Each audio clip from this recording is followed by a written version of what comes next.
Shalom Ouvracha mes amis, jusqu'à quelle heure on a le droit de prier?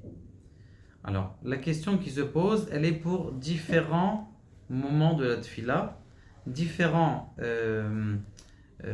choses dans la tfila. On va décomposer ça en trois. La première chose, c'est Psuki des Imra, c'est-à-dire Baruch She'amar et Ishtabach. Deuxième chose, ce sont les prières du Kriyat Shema, c'est-à-dire Yotzer, Ahavat Olam, Kriyat Shema. Troisième chose, la Hamida. Le plus cool, bien sûr, c'est la Hamida, c'est-à-dire que la Hamida, on a la possibilité de la faire jusqu'à Chatzot. Bien sûr, c'est toujours mieux de prier.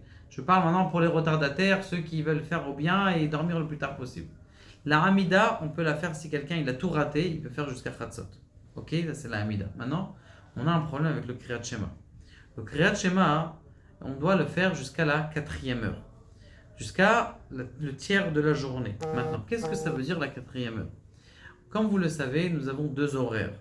L'horaire du Magen Avraham pour les Sefaradim et le Gra de Gaon de Vilna pour les Ashkenazim. De quoi est basé leur marloquet, leur discussion? C'est un qui calcule le jour à partir du Halot HaShachar, c'est-à-dire vraiment que la nuit elle s'en aille. Et l'autre, c'est Netzachama, c'est-à-dire où les premiers rayons du soleil, eh bien, il apparaît.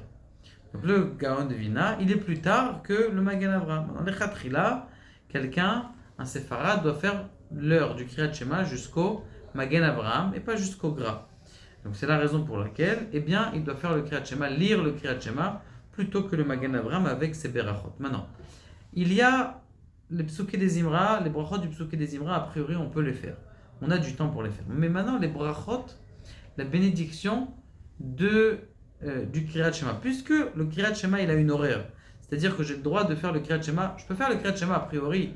Lire le Kriyat Shema en tant que lecture de Torah, je peux la faire toute la journée. Mais je ne serai quitte du Kriyat Shema, de la lecture du Shema, uniquement jusqu'à la 4e heure. Pour vous donner juste une idée, aujourd'hui, 5h40, c'est le Netz.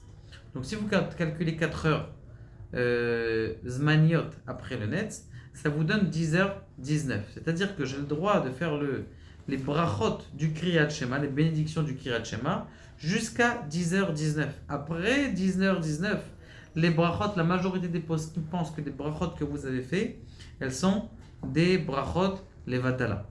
C'est la raison pour laquelle il faut que tous ces farades aillent prier dans un minyan, par exemple le Shabbat ou les horaires où on prie le plus tard, qui ait au moins fait les brachot de Kriyat Shema, c'est-à-dire qui ont fait le Kriyat Shema maximum à 10h19. Et ça n'a aucun rapport, est-ce que, oui mais je me suis réveillé, j'ai fait déjà le Kriyat Shema, ça n'a aucun rapport.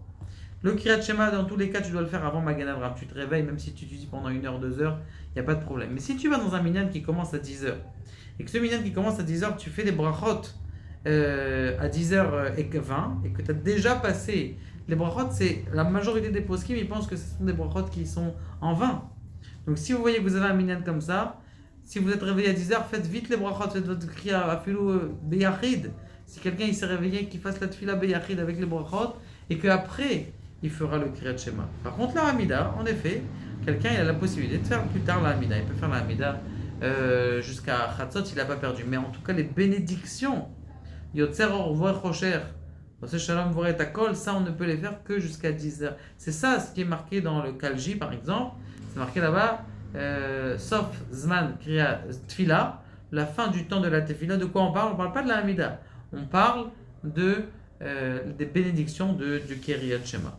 Donc la lecture du schéma, elle peut être faite, c'est vrai, toute la journée, mais si quelqu'un il veut faire les bénédictions, ça il peut le faire avant. Il y a une autre possibilité, que si vraiment quelqu'un il a raté et il est bassa, comme on dit, sans mal, ce qu'il peut faire, c'est qu'il peut faire les bénédictions et il les fait dans sa tête ou en sautant, il fait Baruch, Yotzer, Orvoy, Rocher, en sautant tout simplement les bénédictions. Et comme ça, au moins, il fait les brachot, mais il ne fait pas la bracha en vain. Donc ça, c'est important de le dire, important de le savoir, surtout quelqu'un qui est un séfarade ne doit pas prier dans un minyan qui qui ont leur autre poskim, leur autre décisionnaire, qu'ils se permettent de prier plus tard.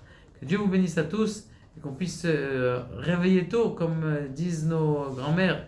L'avenir appartient à ceux qui se lèvent tôt.